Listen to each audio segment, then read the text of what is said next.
Hey guys, welcome back to a new video. So in today's video I'm going to be doing a girl talk. I can't believe I can say that. We are going to be here and having some light-hearted and some pretty deep chats. So get a little beveragino. Mine is a Coke Zero. I did just have to check. We're going to be going through reminders that I needed to know and you might need to know. So sit down and enjoy. The questions I'm going to be answering that I asked on my Instagram, by the way, a little plug, my Instagram is Radiate with Abby. Actually, we're going to have to start with the little life update. I am now rebranded as Radiate with Abby because I have decided I want to make my content creating more focused on helping people and showing myself through trying to make myself better. And so I came up with Radiate with Abby and I'm so excited for it. It's really what I needed. I needed something else to strive for and I needed a change, and that's definitely what this is. It's a fresh start. I've added just a little bit of light in here to make it a little bit more cozy. So my first question is, how am I coping with year 13 art? Did I see this question and avoid it?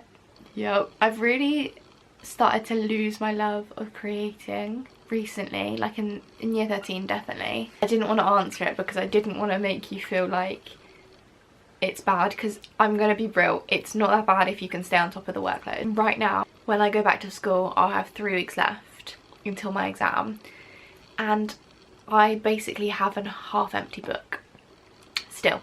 So you can kind of get away with not doing loads of work as long as you're able to like do the bits that you know you need to do. I picked a topic that's very personal to me, so it got very, basically I was just avoiding it because I didn't want to have to deal with it. Year 13 art is not that bad, but for me personally it's just it's just a bit crazy. My favourite mascara, let me go get it, is this beauty right here, the Maybelline Lash Sensational. Genuinely, I'll put in a picture of what my lashes look like the other day. It's so good. I hate taking off mascara. It's honestly the bane of my existence. It's like the worst thing ever. My comfort TV show is Gilmore Girls. Definitely. The thing is with me is, if I showed you my Netflix right now, and anyone that knows me, I just rewatch the same like 10 shows and have for about 4 years, because it's just, why would I'm in two minds about it. If I see something and it looks good, obviously I'll watch it, but why would I need to watch something else when I know I like this thing? So I just go back and watch it. But I am watching Black Mirror at the moment. That's probably my new current watch. Right, I'm going to tell you all my bingeable things. So currently I'm rewatching Sex Education, Gilmore Girls, The Office, Gossip Girl, Outer Banks, Friends, The Good Place, Never Have I Ever, Vampire Diaries, You, A Series of Unfortunate Events. Is that all of the TV shows? Oh, I've also watched Shameless, 13 Reasons Why. Those are probably my favourite series. My friend Jake put a question and he went, oh my gosh, what are you most looking forward to doing in the summer? That's, as much as he meant that as a joke, I'm actually going to answer it so seriously. But in 3 weeks I'm going to be on my year 13 leavers. Like, I'm going to be on study leave. I can't wait. I'm finally like out of the woods, as the Taylor Swift song goes. I can't wait. I'm very excited for beach days. So many beach days. I'm so excited to go out. I can't wait to be 18. I need to be 18 so bad. I didn't realise how many things I wanted to do that required me being 18. And yeah, like I'll be able to stay in Spoons past 9 PM. I can't wait. Yeah, 17 is such a weird age. You can literally drive a car but you can't drink in a restaurant by yourself. But you can drive and go anywhere. Another one is tips for clear skin. Can I just say, my skin is not clear. and it hasn't ever really been clear. It only clears up in the summer just because I'm naturally drinking more water because it's hot, and then I get myself out in the sun more. But in the winter my skin is not good, and like I get hormonal like spots down here. So, but I don't suffer with like cystic acne, which I know a lot of people do.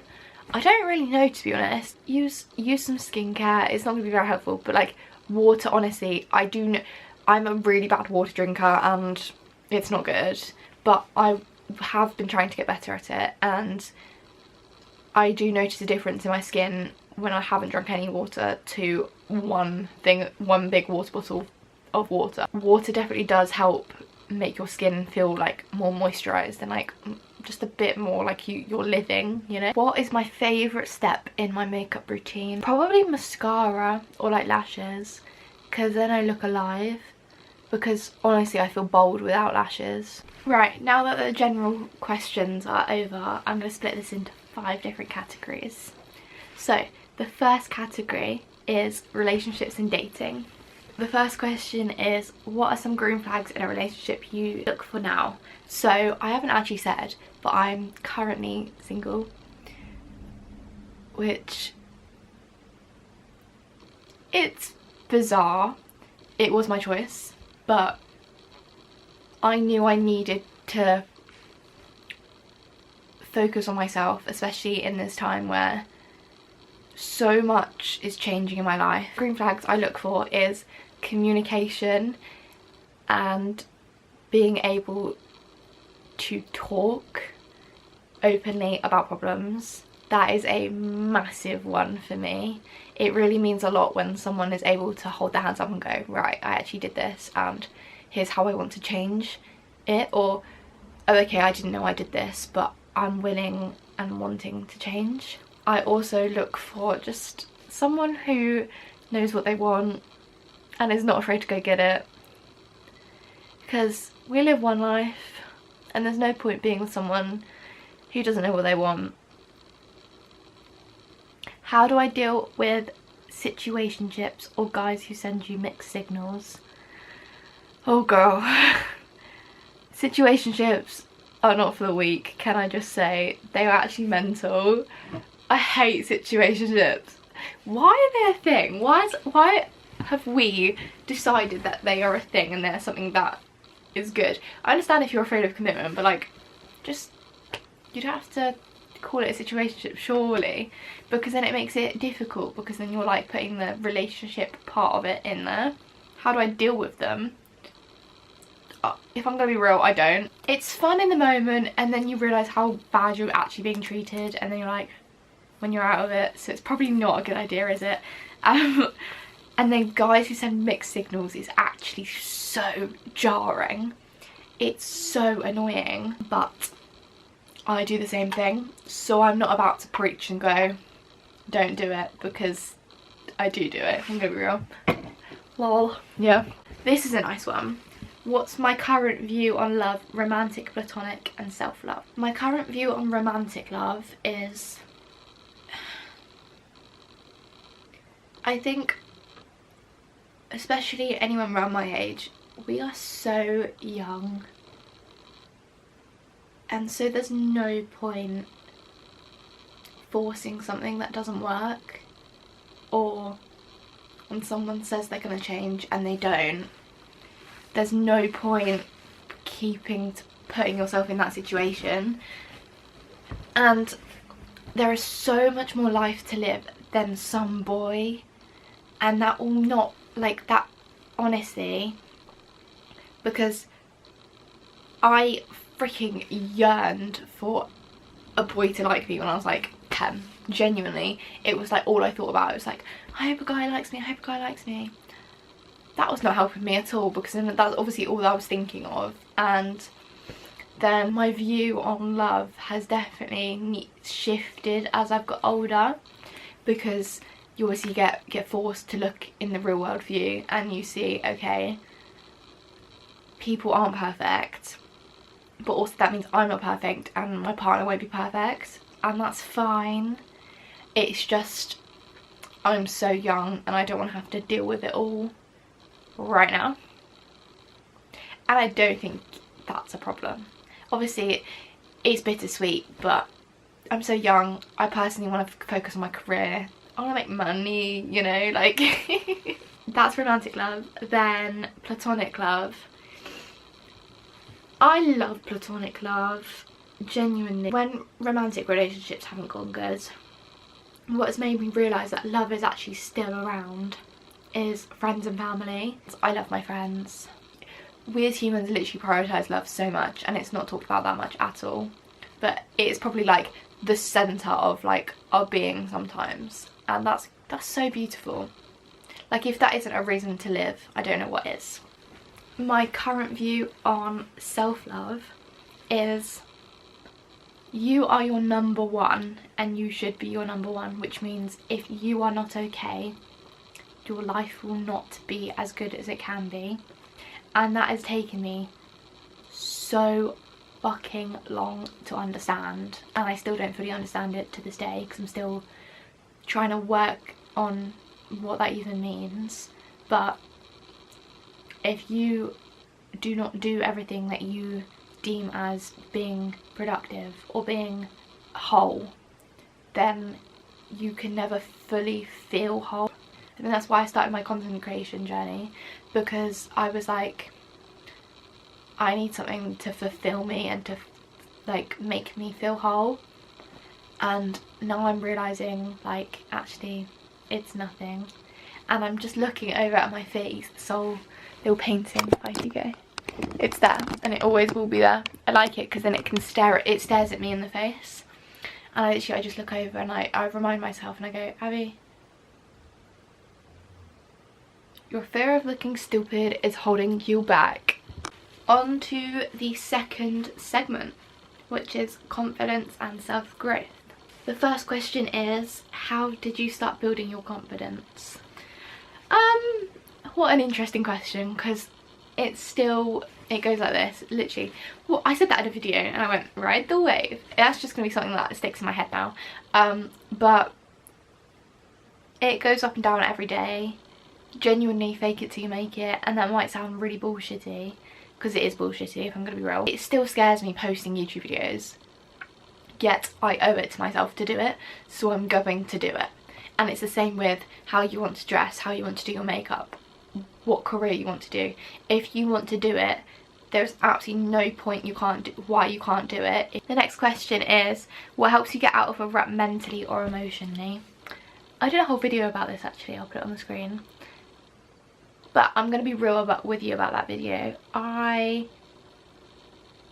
was still technically in my rut in that video, which is interesting. And I can't right now bring myself to watch all those videos back, just because I can't. But hopefully in the summer I will be able to watch those videos back. Because it's only been like a month since that video. But I did have to take like 3 weeks off of YouTube to try and like re-realise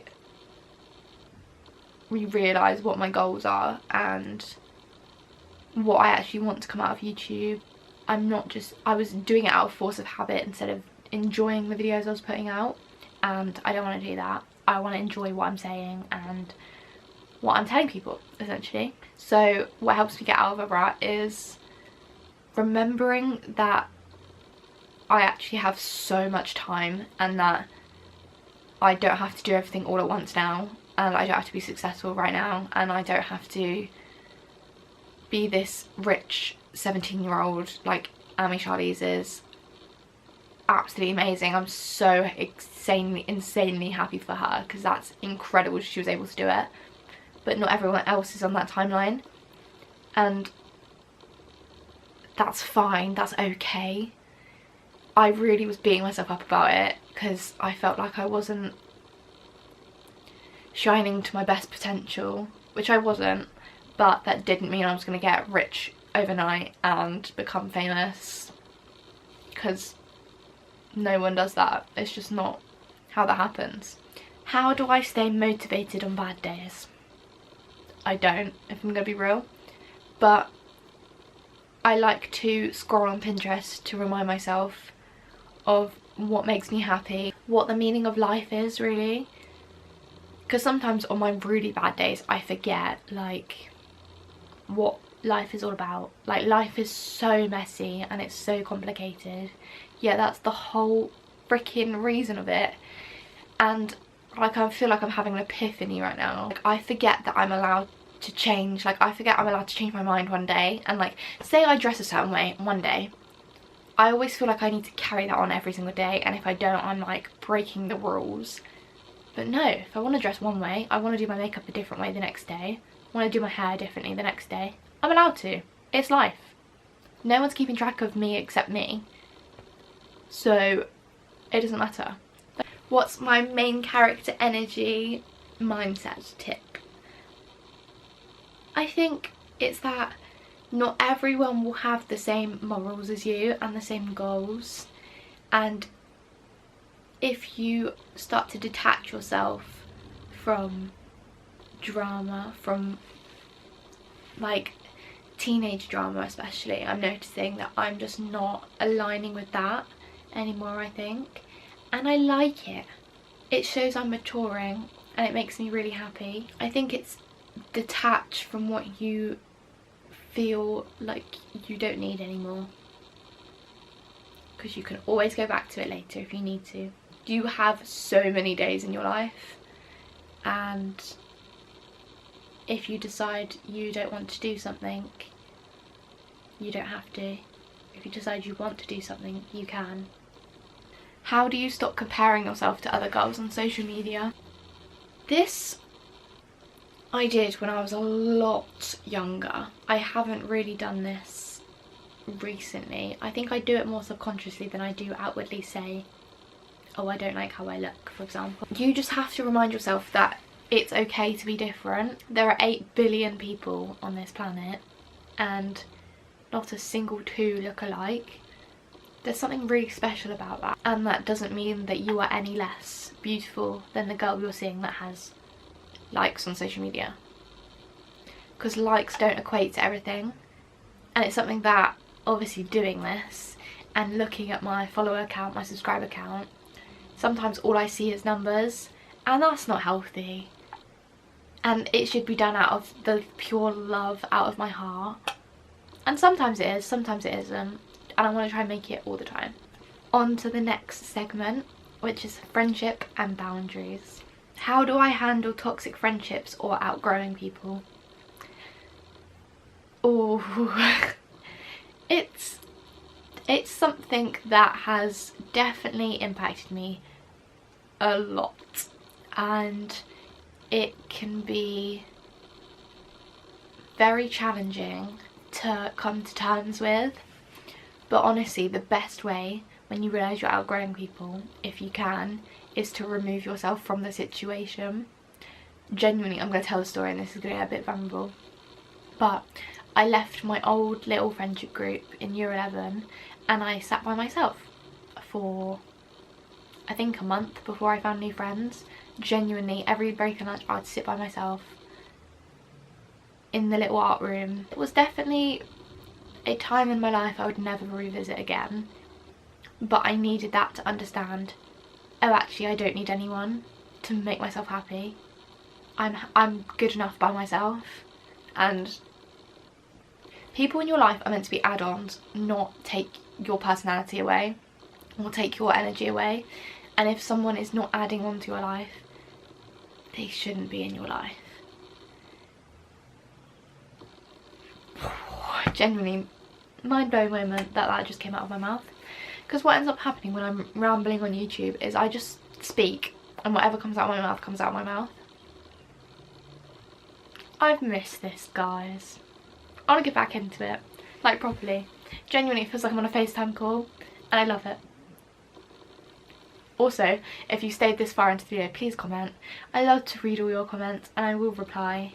Or if you don't feel like you want to comment, please send me a DM and just tell me if you like this video, if you want me to do more. What are my non-negotiables in a healthy friendship? My non-negotiables are being able to exist around each other without feeling the need to be so clingy, because, and that is one, and the other one is not feeling judged whatsoever, and knowing that I could almost do anything and they would still love me. Because that means a lot. It's the same with family. There's obviously a line you can't cross, but if you still scrape the line, they're not obligated to love you, but if it's a true, like, deep friendship that you are like family with them, you're going to be treated like family. And yes, that means you might have worse arguments, you might act like brother and sister, or sister and sister, or whatever, but it really just comes down to love. How do you find friends that align with your energy? Honestly, you're gonna have to go through loads of different friends to realise what you like, what you don't like. If that means you're alone, then stick it out, you'll be fine. Through, like, subjects in school, like, so obviously I do art and textiles, so a lot of my friends are through those subjects because we like doing the same things. So especially like when you pick GCSE subjects or like A-level subjects, you definitely find people, they might not be your deepest connections, but you'll definitely find people that like the same interests as you. Have I ever felt like the backup friend, and how do I deal with it? I have.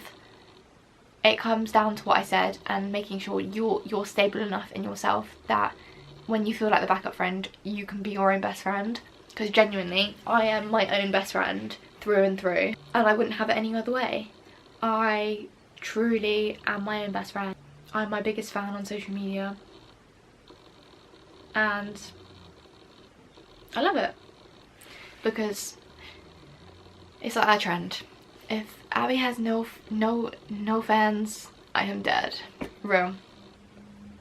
If I have no fans, I'm dead. Like, there's no point not supporting yourself, because through supporting yourself, other people will support you, because you obviously are passionate about this thing. And if you do feel like the backup friend, you will find like-minded people that don't treat you like that, and it just shows that they clearly don't prioritize you enough in their rank of friendships. And yes, that sucks, but it just shows you that they don't need to be in your life, or don't need to be as prominent in your life. Now onto the lifestyle and wellness segment. Guys, I've almost talked for 40 minutes. This is not good. I might have to make this the last section for this girl talk. Actually, this will be the last section for this girl talk. What is something you added to your routine that has changed your mindset? I always feel better when I feel put together and I look put together. So in the last month, I'm really trying to look good so I feel good. Because if I don't look good, I won't feel good. And that doesn't mean full face of makeup every day. That just means having my hair washed, having it not look frizzy, maybe putting on some mascara. And that does make a massive difference compared to just greasy hair, frizzy hair, no makeup, not washed face. It makes a massive difference, and it might not feel like it, but it does. What does a soft life mean to me, and how do I practice it? Oh my days, this is going to need to be a separate whole video, because this is such a thing that I really want to talk about in more depth. But a soft life really just means being at peace. And I've noticed, as I've really tried to channel my inner happiness, there's just something in me that just feels so calm, right here. I might actually start tearing up. It might just be that it's spring and summer's coming soon and it means better weather, but this winter hit me very hard, and they seem to hit me quite hard. And then it's when I get to spring, my power comes back a little bit. When I start prioritising myself, when I take my dog out on walks and surround myself in nature, and then feel a bit more present in the moment. Because I've noticed when I do the same thing every day, I wake up, get ready, get on the bus, listen to music on the bus, get to school, go to school, come home from school, go to dance, sleep, repeat. Genuinely, that's my life. And when you do it over and over and over, you're like, oh my days. And then when you have a shift, it's it's foreign, but also it's good in the end. I want to try and make a routine that feels like this feeling right now, and it just, there are no worries. I'm not that stressed. Life is just how I imagine being happy to be, and if I could tell little Abby this, genuinely she would not believe me. It's that crazy. We're gonna switch up and have the last little quick category before I have to end this video because I'm running out of minutes on my camera. So this is hot girl energy, and it's just for fun. What's a delulu thought you fully believe about yourself? It's that I know for a fact I can make it on YouTube, and that's gonna sound really self-centered, but actually I don't care, because I know there is something in me. I have a certain stubbornness that I've got from my family, that I just know that once I have set my mind on something, I'm going to find a way. If I'm truly passionate about it, I will find a way to do it, and regardless of if that requires work, if that requires learning, I will do it. And it's something that I notice about a lot of people. People say they want to do things, but they won't have the work ethic or the they won't strive to go do this thing, and it shows how people are so different. And it's just something that I really value in myself and I really love about myself. My last one is, what's my favourite guilty pleasure or red flag you're okay with? Probably slight like toxicity. I know that's not good. I know that's not good. I'm not saying I want it, I'm saying I'm okay with it, because like, as in toxicity, like not in a bad way, can I just say, in just like a, oh, I want you and I want only you, and like possessiveness, there we go, that's the word. It's very attractive. So yeah, I'm gonna end this week's video here, and I really enjoyed filming this. So if you liked it, please give it a thumbs up and subscribe. And also, if you stayed to the end of the video, comment your favourite memory that you've had this month, or what's an April favourite of yours. I'm gonna comment below if you want me to do an April favourite, or like this video if you want me to do an April favourites video, because I literally will. That sounds like so fun. And I think especially now this spring, I've got a lot more that I'm like looking around and being like, oh, I love that, like flowers and things. So yeah, anyway, I'm gonna go and finish drinking my Coke Zero. Love ya.